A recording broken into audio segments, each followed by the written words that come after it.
भारत में पिछले 24 घंटों में कोरोना से 5 लोगों की मौत हुई है। सक्रिय मामले बढ़कर अब 4026 हो गए हैं। मृतकों में केरल, महाराष्ट्र, तमिलनाडु और पश्चिम बंगाल के निवासी शामिल हैं। देखिए, एक नया ओमिक्रॉन सब वेरिएंट NB.1.8.1 तेजी से फैल रहा है, लेकिन हल्के लक्षण पैदा करता है। स्वास्थ्य मंत्रालय के अनुसार इस समय दिल्ली में 393, गुजरात में 397, कर्नाटक में 311, केरल में 1416, महाराष्ट्र में 494, यूपी में 138, तमिलनाडु 215 और वेस्ट बंगाल में 372 कोरोना के मामले सक्रिय हैं।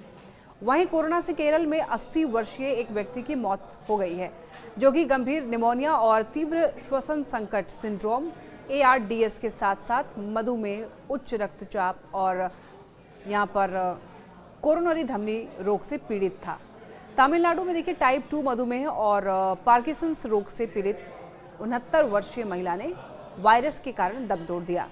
पश्चिम बंगाल में एक 43 वर्षीय महिला की मौत की सूचना मिली, जो कि तीव्र कोरोनरी सिंड्रोम, सेप्टिक शॉक और एक्यूट किडनी इंजरी से पीड़ित थी। अगर महाराष्ट्र की बात करें तो कोविड से और 2 मौतें हो गई हैं।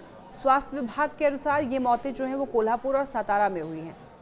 दोनों मरीज अन्य गंभीर बीमारी से जूझ रहे थे और इसी के साथ इस वर्ष राज्य में कोविड से मरने वालों की संख्या 10 हो गई है। राज्य में सोमवार को 59 नए मरीज कोविड-19 के सामने आए हैं, जिनमें मुंबई में 20 मामले पाए गए हैं और इसी के साथ राज्य में कोविड संक्रमित मरीजों की संख्या जो है वो 873 हो गई है, जिनमें अकेले 483 मरीज मुंबई के हैं। मुंबई में कोविड लगातार बढ़ रहा है। राज्य में अब तक कोविड संक्रमित 369 लोग ठीक भी हो चुके हैं।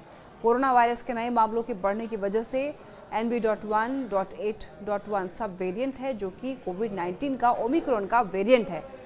भारतीय चिकित्सा अनुसंधान परिषद ICMR ने ये पुष्टि की है कि नया जो स्ट्रेन है वो तेजी से फैलता है और अत्यधिक परिवर्तनशील है, लेकिन ये हल्की बीमारी का कारण बनता है। और वहीं देखिए, सामान्य लक्षणों में बुखार है, खांसी है, गले में खराश, थकान, सिर दर्द, शरीर में दर्द, नाक बहना और भूख ना लगना, ये ऐसे लक्षण हैं। ये वायरस मौसमी फ्लू के समान ही माना जा रहा है। तो कोरोना के केसेस तो बढ़ ही रहे हैं।